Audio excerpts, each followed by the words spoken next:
Hi friends, welcome back to our channel. So ఈ సొర చెట్టు అసలు ఫుల్ కాయలండి. సొరకాయలు యాక్చువల్గా అయితే చలికి బాగా అవుతాయి కదా. సో ఫుల్ కాయలు అనమాట. ఇది రౌండ్ సొర, ఇదిగోండి రౌండ్ సొర అనమాట. నిన్న ఇవాళ ఒక 5 కాయలు కోసాము, నిన్న ఒక 5 కాయలు కోసాము, మొన్న ఒక 5 కాయలు కోసాము అనమాట. అలా వస్తున్నాయి కాయలు అయితే ఫుల్గా. పిందెలు కూడా బాగా అవుతున్నాయండి.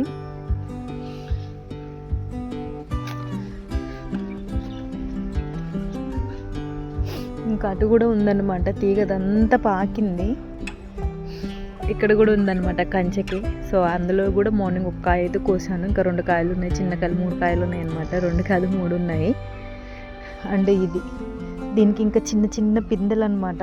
ఇక మళ్ళీ అవి ఒక 1 వీక్కి అయితే అవి హార్వెస్ట్కి వస్తాయి అనమాట. ఇవ్వండి చిన్న చిన్న పిందెలు అనమాట. ఫుల్గా అవుతున్నాయి, అసలు మామూలుగా కాదు. ఇవ్వండి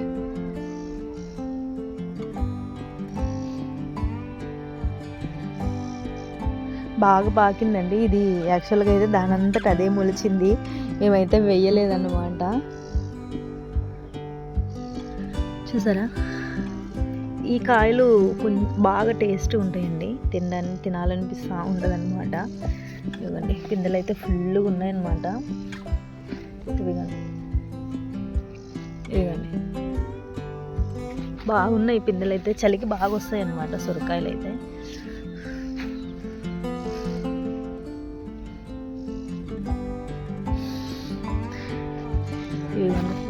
ఇవన్నీ అయితే కనుక చాలా కాయలు అనమాట. ఒక్క చెట్టు ఉంటే చాలండి, అవే సరిపోతాయి అన్నమాట.